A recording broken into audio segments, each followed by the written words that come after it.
नमस्कार दोस्तों, हमारे सामने प्रश्न है कि पेट्रोलियम परिष्करण में होता है।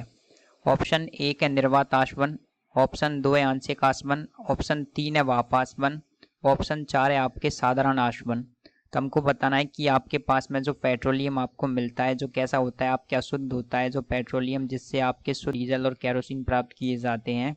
तो पेट्रोलियम को क्या किया जाता है, आपके जो अशुद्ध होता है, अशुद्ध से क्या किया जाता है, इसको शुद्ध किया जाता है। तो पेट्रोलियम कैसा होता है आपके अशुद्ध, तो अशुद्ध से शुद्ध करने के लिए जो प्रोसेस काम में ली जाती है उसको बोला जाता है पेट्रोलियम का परिष्करण। और जो पेट्रोलियम का परिष्करण है वो एक मशीन में किया जाता है, उसको बोला जाता है पेट्रोलियम परिष्करणी मशीन। तो हमको बताना है उसके लिए कौन सी विधि काम में ली जाती है।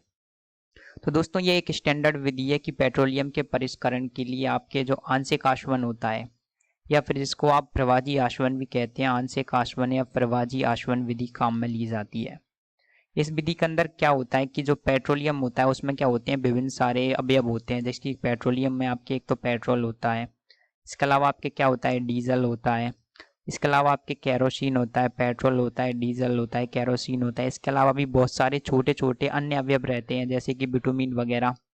इन तो इन सब को अलग करने के लिए क्या किया जाता है कि इन सभी का जो क्वथनांक होता है जिस पर ये भाप बन जाए, तो इनका जो क्वथनांक होता है वो क्या होता है, अलग अलग होता है। और अलग अलग होने की वजह से इनके क्वथनांक में अंतर रहता है।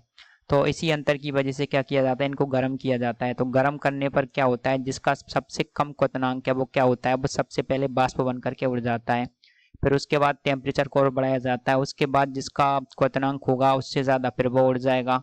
फिर लास्ट में वो वाला विलन हमारे पास बचेगा जिसका क्वथनांक सबसे ज़्यादा होगा। तो इस प्रकार से बारी बारी से एक के बाद एक अलग अलग अवयव क्या होते हैं, प्रवाजी आसवन या आंशिक आसवन की विधि से क्या होते हैं, पेट्रोलियम से अलग हो जाते हैं, जो मिश्रण होता है उससे, और इस प्रकार से हमें शुद्ध पेट्रोलियम प्राप्त होता है।